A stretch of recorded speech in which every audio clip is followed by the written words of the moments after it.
എൺപതുകളിൽ പുരോഗമന കലാ സാഹിത്യ പ്രവർത്തകർക്കിടയിൽ രൂപം കൊണ്ട ഒരു തർക്കമായിരുന്നു കലയ്ക്ക് വേണ്ടിയാണോ അതോ സമൂഹത്തിന് വേണ്ടിയാണോ, അതേപോലെ തന്നെ സാഹിത്യത്തിന് വേണ്ടിയാണോ അതോ സമൂഹത്തിന് വേണ്ടിയാണോ എന്ന തർക്കം. അതായത് കലാകാരനായാലും സാഹിത്യകാരനായാലും അവരുടെ ആത്മസംതൃപ്തി മാത്രമാണോ അവർ ലക്ഷ്യം വെക്കേണ്ടത് എന്നായിരുന്നു ചോദ്യം. എന്നാൽ അവനവന്റെ ആത്മസംതൃപ്തിയോളം അല്ലെങ്കിൽ അതിനേക്കാൾ ഉപരിയായി സമൂഹത്തിന്റെ നന്മയായിരിക്കണം കലാസാഹിത്യ പ്രവർത്തകരുടെ മുഖ്യ പരിഗണന എന്നായിരുന്നു ഭൂരിപക്ഷ അഭിപ്രായം. ആത്മത്തെ പാടെ മറക്കുകയും അപരത്തെ ആത്മം പോലെ പരിഗണിക്കുകയും ചെയ്ത വേറിട്ട ഒരു എഴുത്തുകാരനായിരുന്നു ഗഫൂർ അറക്കൽ. തൻ്റെ 54-ാം വയസ്സിൽ ജീവിതത്തിൻ്റെ പടിയിറങ്ങിയ ഗഫൂർ പക്ഷേ പരിചയപ്പെട്ടവരുടെ എല്ലാവരുടെയും മനസ്സിൽ ഒരു വലിയ കനലോർമ്മയായി ഇന്നും ജീവിക്കുന്നു. അർബുദ രോഗം ബാധിച്ച് ചികിത്സയിൽ ഇരിക്കെയാണ് ദ കോയ എന്ന നോവൽ അടക്കമുള്ള 4 പുസ്തകങ്ങൾ അദ്ദേഹം പൂർത്തീകരിച്ചത്.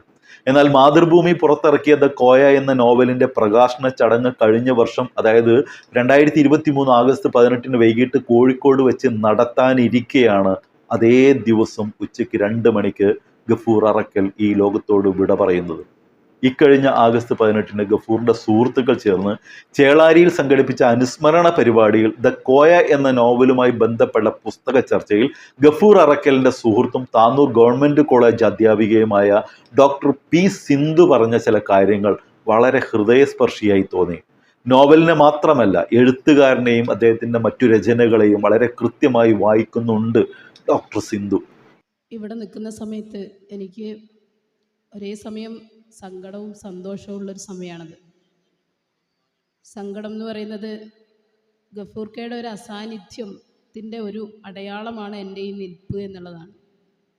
സന്തോഷം എന്ന് പറയുന്നത് ഗഫൂർക്കയെ ഞാൻ ഇവിടെ നിന്നുകൊണ്ട് ഉറക്കെ വായിക്കുന്നു എന്നുള്ളതാണ്. വായിക്കപ്പെടുക എന്നുള്ളതായിരുന്നു ഗഫൂർക്കയുടെ ഏറ്റവും വലിയ ആനന്ദം അല്ലെങ്കിൽ സന്തോഷം എന്നാണ് എനിക്ക് അദ്ദേഹവുമായിട്ടുള്ള സൗഹൃദത്തിൽ നിന്ന് മനസ്സിലായിട്ടുള്ളത്.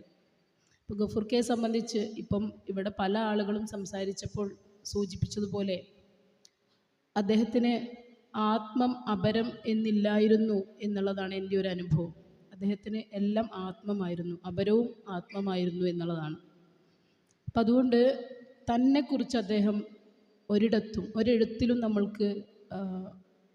നമ്മൾ പറയുന്ന രീതിയിലുള്ള ചരിത്രകാരനായ ഗഫൂറിനെ നമുക്ക് കാണാമെങ്കിലും ഏതെങ്കിലും തരത്തിൽ അത് പറയാൻ എനിക്കിഷ്ടമില്ലെങ്കിൽ പോലും അസുഖമുള്ള അല്ലെങ്കിൽ അസുഖത്തോട് പടപൊരുതുന്ന ഗഫൂറിനെ നമുക്ക് അദ്ദേഹത്തിൻ്റെ എഴുത്തുകളിൽ കാണാൻ പറ്റില്ല. എന്ന് പറഞ്ഞാൽ വ്യക്തിപരമായതിന് പുറത്തുള്ള പലതിനെയും ചേർത്ത് വെച്ചുകൊണ്ടാണ് ഗഫൂർക്കയുടെ ആത്മം രൂപപ്പെട്ടത് എന്നാണ് ഞാൻ മനസ്സിലാക്കുന്നത്. അപ്പം ആ രീതിയിൽ അദ്ദേഹത്തിൻ്റെ എഴുത്തുകളെ ഒന്ന് പരിശോധിക്കാനാണ് ഞാൻ ശ്രമിക്കുന്നത്. വലിയ രീതിയിലല്ലെങ്കിലും ദ കോയ എന്ന് പറയുന്ന നോവലിനെ ആ രീതിയിലൊരു വായനയൊക്കെയാണ് ഞാൻ ശ്രമിക്കുന്നത് എന്നുള്ളതാണ്.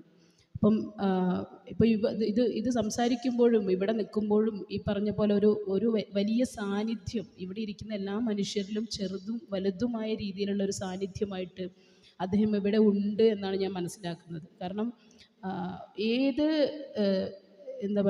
തലമുറയിൽപ്പെട്ട അല്ലെങ്കിൽ ഏത് സാമൂഹിക പദവിയിലുള്ള ഏത് വിഭാഗത്തിൽപ്പെട്ട മനുഷ്യരോടും തുല്യമായ ഒരേ തരത്തിലാണ് അദ്ദേഹം പെരുമാറിയത് എന്നുള്ളതാണ്. അപ്പം അതുകൊണ്ട് ഞാൻ വിചാരിക്കും ഗഫൂർക്കയ്ക്ക് ഏറ്റവും ആത്മബന്ധമുള്ളത് എന്നോടാണെന്ന് ഞാൻ വിചാരിക്കും. പക്ഷേ ഇവിടെ ഇരിക്കുന്ന അദ്ദേഹവുമായി ബന്ധമുള്ള എല്ലാവർക്കും അതേ അനുഭവമാണ്, തന്നോടാണ് ഏറ്റവും ആത്മബന്ധമുള്ളത്. അങ്ങനെ അനുഭവിപ്പിക്കാനുള്ള ഈ പറഞ്ഞ ഒരു ബോധം, ഒരു ആത്മബോധം അദ്ദേഹത്തിന് ഉണ്ടായിരുന്നു എന്നുള്ളതാണ് വളരെ പ്രധാനപ്പെട്ടൊരു കാര്യം. അപ്പം ഈ ഒരു നോവലിനെ വായിക്കാനെടുക്കുന്ന സമയത്ത് ഞാൻ അദ്ദേഹത്തിൻ്റെ എല്ലാ പുസ്തകങ്ങളിലൂടെയും കടന്നു പോയിട്ടുള്ള ഒരാൾ എന്നുള്ള നിലയ്ക്ക് ഈ പറഞ്ഞൊരു ലോകത്തെ തന്നെ താനായി കാണുന്ന അല്ലെങ്കിൽ ആ ലോകവുമായി ബന്ധപ്പെട്ട സംവാദങ്ങളിലേക്ക് ഇങ്ങനെ വികസിക്കാനുള്ള ഒരു ശ്രമം അദ്ദേഹത്തിൻ്റെ എല്ലാ പുസ്തകങ്ങളിലും മുന്നോട്ട് വെച്ചിട്ടുണ്ട് എന്നുള്ളത് വളരെ പ്രധാനപ്പെട്ട ഒരു കാര്യമാണ്. അതുകൊണ്ട് തന്നെ ഗഫൂർ അറക്കൽ എന്ന് പറയുന്ന എഴുത്തുകാരൻ്റെ അദ്ദേഹത്തിൻ്റെ എഴുത്തിൻ്റെ ഒരു താക്കോൽ എന്താണെന്ന് ചോദിച്ചു കഴിഞ്ഞാൽ അത് ഗഫൂർ അറക്കൽ എന്ന പേര് തന്നെയാണ് എന്നുള്ളതാണ്. ഗഫൂർ അറക്കൽ എന്നതൊരു താക്കോൽ പദമായിട്ട് അല്ലെങ്കിൽ ഒരു കീവേഡായിട്ട് ആ തരത്തിൽ കാണാം എന്നാണ് എനിക്ക് തോന്നുന്നത്. അപ്പം അദ്ദേഹത്തിൻ്റെ പുസ്തകങ്ങളുടെ മുഖവാചകങ്ങൾ പരിശോധിച്ചുകൊണ്ടാണ് ഞാൻ ഈ നോവലിലേക്ക് കടക്കാൻ വേണ്ടി ശ്രമിച്ചത്. അപ്പം എല്ലാ പുസ്തകങ്ങളിലും ആ, ഈ പുസ്തകം ഇന്ന ആൾക്ക് സമർപ്പിക്കുന്നു എന്ന രീതിയിലൊരു വാചകം ഉണ്ടായിരിക്കുമല്ലോ. അപ്പം അങ്ങനെ അമീബ ഇരപിടിക്കുന്നത് എങ്ങനെ എന്ന 97 എഴുതിയ കവിതാ പുസ്തകത്തിലെ ഒന്നാമത്തെ കവിത യാത്ര എന്ന് പറയുന്ന ഒരു കവിതയാണ്. ആ കഥയിൽ ഭൂമി ചുറ്റാൻ വേണ്ടി ഇറങ്ങിയിട്ടുള്ള ഒരു സഞ്ചാരി, അതിലൂടെയാണ് ഒരു സഞ്ചാരിയായിട്ടുള്ള നിരന്തര സഞ്ചാരിയായിട്ടുള്ള ഒരു മനുഷ്യൻ, ഭൂമി എന്ന് പറയുന്ന രൂപകം, ഇതൊക്കെ ഗഫൂർക്കയുടെ എഴുത്തുകളിൽ നിരന്തരം കടന്നു വരുന്ന ചില രൂപകങ്ങളാണ്. അപ്പം അങ്ങനെ സഞ്ചാരിയായിട്ടുള്ള ഒരു മനുഷ്യൻ ലോകം മുഴുവൻ അല്ലെങ്കിൽ ഭൂമി മുഴുവൻ ചുറ്റി അയാൾ അവസാനം ഒരു മരുഭൂമിയിൽ എത്തിച്ചേരുന്നു. അങ്ങനെ ലോകത്തിൻ്റെ ഒരു ആത്മാവിനെ ഏതൊക്കെയോ തരത്തിൽ തൊട്ടറിഞ്ഞു കഴിഞ്ഞ ആ മനുഷ്യനോട് അറ്റ്ലസ് പറയുകയാണ്, നിനക്കിപ്പോൾ ദൈവത്തിനെതിരെ ഗോപുരം നിർമ്മിക്കാനാവും, ലോകത്തിൻ്റെ ഭൂപടം വരയ്ക്കാനാവും എന്നാണ്. അപ്പം നമ്മൾ ഈ കോയയിൽ കാണുന്ന കോയയും ഈ പറഞ്ഞതുപോലെ കോഴിക്കോട്ടെ പള്ളിക്കണ്ടിയിൽ നിന്ന് യാത്ര ചെയ്ത് ലിസ്ബണിൽ എത്തിച്ചേരുന്ന ഒരു മനുഷ്യനാണ്. അവിടെ എത്തിച്ചേർന്നതോട് കൂടിയിട്ട് ഈ കോഴിക്കോട് അല്ലെങ്കിൽ പള്ളിക്കണ്ടി എന്ന് പറയുന്ന സ്ഥലം അന്തർദേശീയമാവുക മാത്രമല്ല ചെയ്യുന്നത്, ലിസ്ബൺ നിൽക്കുന്ന പോർച്ചുഗൽ എന്ന് പറയുന്നത് ഈ കോയയുടെ ഉള്ളംകൈയിൽ ഇരിക്കുന്ന ഒരു ഗ്രാമമായി തീരുന്ന ഒരു അനുഭവം കൂടി അവിടെ രൂപപ്പെട്ടു വരുന്നുണ്ട് എന്നുള്ളതാണ്. അപ്പം ഈ പറഞ്ഞ പുസ്തകത്തിൻ്റെ അദ്ദേഹത്തിൻ്റെ പുസ്തകങ്ങളുടെ ആമുഖത്തെക്കുറിച്ച് ഞാൻ സൂചിപ്പിച്ചു. അതിൽ ഈ അമീബ ഇരപിടിക്കുന്നു എന്ന സമാഹാരത്തിലെ കവിതയുടെ വരികൾ വായിച്ചു. അടുത്തതൊരു ഭൂതത്തിൻ്റെ ഭാവി ജീവിതം എന്ന് പറയുന്ന 2011 ഇറങ്ങിയ പുസ്തകത്തിൻ്റെ മുഖക്കുറിപ്പായിട്ട് അദ്ദേഹം ഇങ്ങനെ എഴുതിയിട്ടുണ്ട്. ഒരുപക്ഷെ ഞാൻ അദ്ദേഹത്തിൻ്റെ പുസ്തകങ്ങൾ ശ്രദ്ധിക്കാൻ തുടങ്ങിയത് അല്ലെങ്കിൽ അതിലെ മുഖവാചകം ശ്രദ്ധിക്കാൻ തുടങ്ങിയത് ആ സമയത്താണ്. അതിലെഴുതിയിരിക്കുന്നത് ആശയാണ് ആനന്ദത്തിന് കാരണമെന്നാണ്. അത് ആശ ടീച്ചറെ ഉദ്ദേശിച്ചാണ് എന്ന് നമുക്കറിയാം. അതേസമയം ആശയാണ് ദുഃഖത്തിന് കാരണമെന്ന് പറഞ്ഞ ബുദ്ധനെയും നമുക്കറിയാം. പക്ഷേ ആ ദുഃഖത്തെ തിരിച്ചിട്ടുകൊണ്ട് ആനന്ദത്തിന് അല്ലെങ്കിൽ ആശയ്ക്ക് ആനന്ദകാരണമാവാനുള്ളൊരു സാധ്യത കൂടിയുണ്ട് എന്നാണ് ഗഫൂർക്ക നമ്മളോട് പറയുന്നത്. അപ്പോൾ ഇടയ്ക്കൊരു ബഷീർ കയറി വന്നു, അത് യാദൃച്ഛികമായിട്ട് അല്ല എന്നുള്ളതാണ്. അതിലേക്ക് ഞാൻ പിന്നീട് കടന്നു വരാം.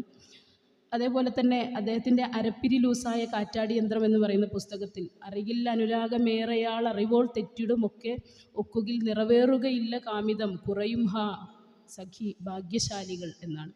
സ്നേഹത്തെക്കുറിച്ച് പാടിയിട്ടുള്ള ആശാനെയാണ് അദ്ദേഹം അവിടെ കോട്ട് ചെയ്യുന്നത്. രാത്രിഞ്ചനായ ബ്രാഞ്ച് സെക്രട്ടറി എന്ന പുസ്തകത്തിൻ്റെ മുഖക്കുറിപ്പിൽ 2021 ഇറങ്ങിയ ആ പുസ്തകത്തിൻ്റെ മുഖക്കുറിപ്പിൽ ക്ഷമയുടെ മിനാരങ്ങൾ ഭൂമിയിൽ കെട്ടിപ്പടുക്കുന്നത് എങ്ങനെയെന്ന് പഠിപ്പിച്ചു തന്ന വായിച്ചിയുടെ സ്മരണയ്ക്ക് എന്നാണ്. ക്ഷമയുടെ മിനാരങ്ങൾ, അതൊരു ആരാധനയുമായി ബന്ധപ്പെട്ട് നമുക്ക് പെട്ടെന്നൊരു പള്ളി, ഒരു ശാന്തത, പല രീതിയിലുള്ള ഓർമ്മകൾ നമ്മളിലേക്ക് കൊണ്ടുവരുന്നതാണ് ആ മിനാരം എന്ന് പറയുന്ന വാക്ക്.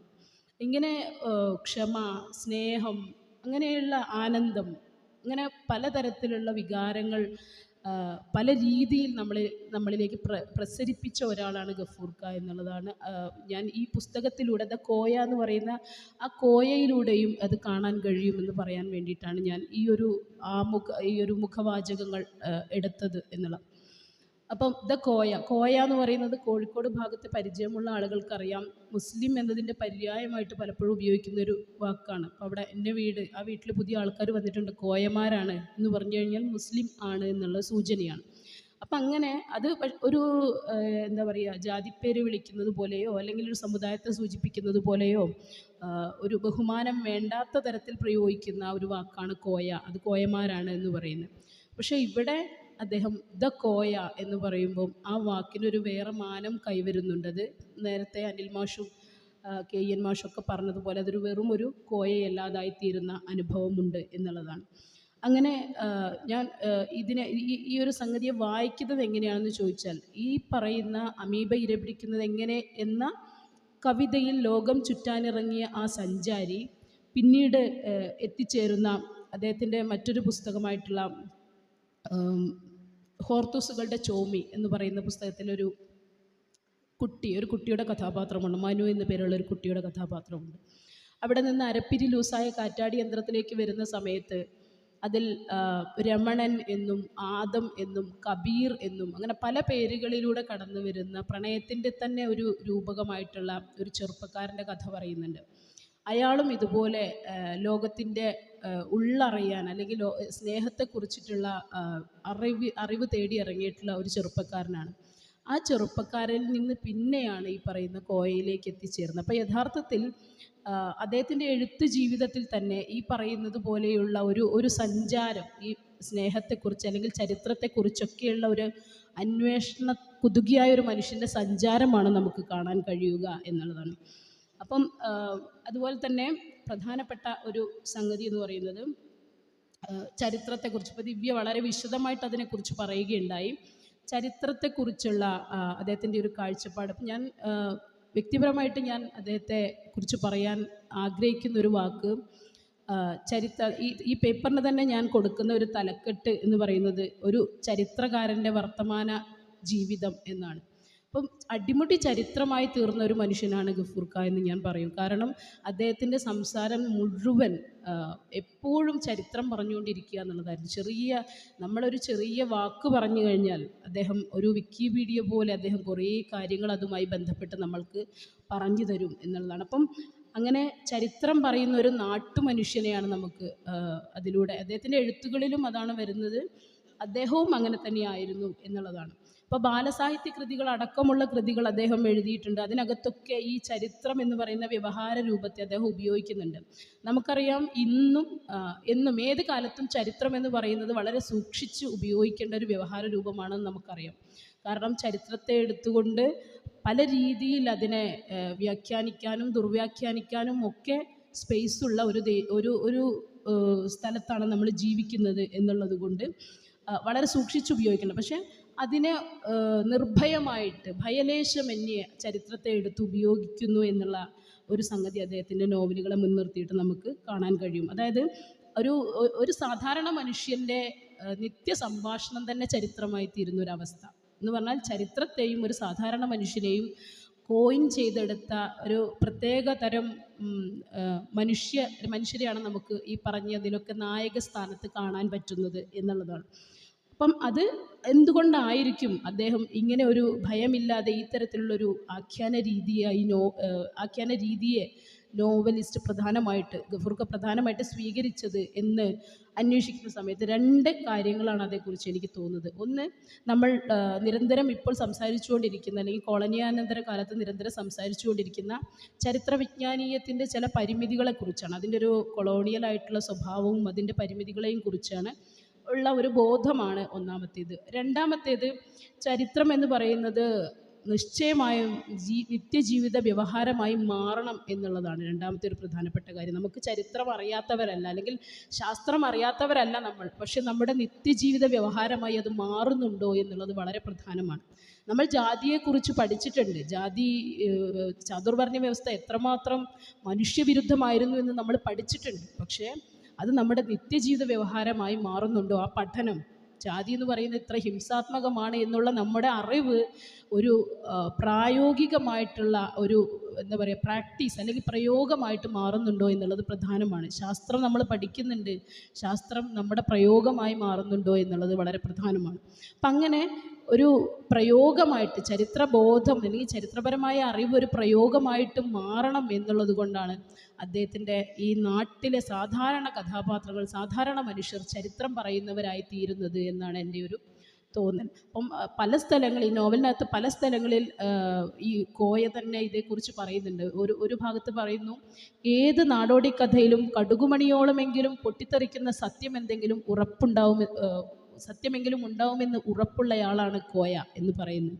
ഏത് നാടോടിക്കഥയിലും കടുകിൻ്റെ അത്രയെങ്കിലും ഒരു ചരിത്രം പൊട്ടിത്തെറിക്കാൻ വെമ്പി നിൽക്കുന്നുണ്ട് എന്നറിയുന്നയാളാണ് കോയ. എത്ര സൂക്ഷ്മമായിട്ടാണ് അദ്ദേഹം ആ ഒരു ഫോക്ക് എന്ന് പറയുന്ന സാധനത്തെക്കുറിച്ച് പറഞ്ഞത് എന്നുള്ളത് ശ്രദ്ധിക്കാം. അതേപോലെ തന്നെ ചരിത്രം മനുഷ്യൻ്റെ ഉണ്മയെ പ്രതിദാനം ചെയ്യുന്ന ആഖ്യാനമാവണം എന്നൊരു സൂചന കൂടി അതിനകത്തുണ്ട്. അപ്പം അതുകൊണ്ട് അദ്ദേഹം ചരിത്രത്തിൻ്റെ ദൗത്യത്തെക്കുറിച്ച് ലിസ്ബണിൽ വെച്ചൊരു വലിയ പ്രസംഗം നടത്തുന്നുണ്ട്. അതിനെക്കുറിച്ചൊക്കെ ദിവ്യ വളരെ വിശദമായി പറഞ്ഞു. അവിടെ അദ്ദേഹം പറയുന്നത് ഇങ്ങനെയാണ്: ചരിത്രം പഠിക്കരുതെന്നല്ല, ഭൂതകാലം ചിക്കിച്ചികയുന്നത് ഇരുട്ടിനെ അകറ്റാനാവണം, എന്നാലേ വർത്തമാനകാലത്ത് വെളിച്ചമുണ്ടാകൂ.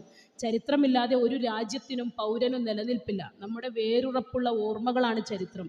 അതില്ലാതെ നമ്മൾക്ക് ജീവിക്കാനാകില്ല എന്നുള്ളതാണ്. അപ്പം നമ്മൾ ഇന്ന് നമ്മുടെ രാജ്യം ചരിത്രം ചികയുന്നത് എന്തിനു വേണ്ടിയിട്ടാണ് എന്ന് കൂടി ആലോചിക്കണം. ഇരുട്ടിനെ അകറ്റാനാണോ, അതോ ചരിത്രം ചികഞ്ഞുകൊണ്ട് ചരിത്രത്തിൽ ഇല്ലാത്ത പലതിനെയും ചരിത്രം എന്ന മട്ടിൽ അവതരിപ്പിച്ചുകൊണ്ട് ഇരുട്ടുണ്ടാക്കാനാണോ എന്നുള്ളത് നമുക്ക് ചർച്ച ചെയ്യേണ്ട ഒരു വിഷയമാണ്. അത്തരം സന്ദർഭങ്ങളിലാണ് യഥാർത്ഥത്തിൽ കോയ വളരെ പ്രസക്തമാവുന്നത് എന്നാണ്. അതേപോലെ തന്നെ പ്രേമത്തെക്കുറിച്ച്, സ്നേഹത്തെക്കുറിച്ചുള്ള ഒരു ഈ പറയുന്ന നമ്മൾ നേരത്തെ പറഞ്ഞ അരപ്പിരി ലൂസായ കാറ്റാടി യന്ത്രം എന്ന് പറയുന്ന നോവല് അടിമുടി പ്രേമത്തെക്കുറിച്ചുള്ളൊരു ഒരാഖ്യാനമാണ്. അതിൽ മുഴുവൻ ഇങ്ങനെ സ്നേഹം തുളുമ്പുന്ന ഒരു സംഗതി, അതുപോലും പക്ഷെ വളരെ ചരിത്രവൽക്കരിച്ചാണ് അദ്ദേഹം പറയുന്നത്.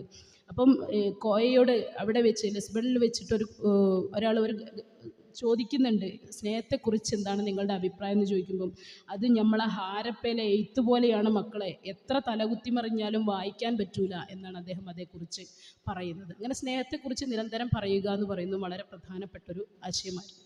ഒരൊറ്റ കാര്യം കൂടി പറഞ്ഞ് ഞാൻ അവസാനിപ്പിക്കാം. അത് അദ്ദേഹത്തിൻ്റെ ചില വ്യക്തിപരമായ ഒരു താല്പര്യങ്ങൾ, അല്ലെങ്കിൽ ഒരു വ്യക്തിപരമായ ചില താല്പര്യങ്ങൾക്കകത്ത് എങ്ങനെയാണ് ഈ പറയുന്ന ഒരു ലോകത്തോട് മുഴുവനുള്ള സ്നേഹം പ്രകടമാവുന്നത് എന്നുകൂടി പറഞ്ഞുകൊണ്ട് ഞാൻ അവസാനിപ്പിക്കാം. അതിതാണ് ഈ സംഗീതത്തോട് അല്ലെങ്കിൽ